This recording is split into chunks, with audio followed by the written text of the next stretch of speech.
Hello everyone, in this video I will show how to use separate app sound on Samsung Galaxy S25.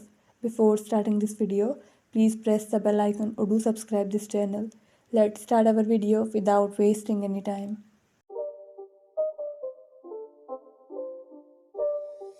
It's not a game, it's a rich thing.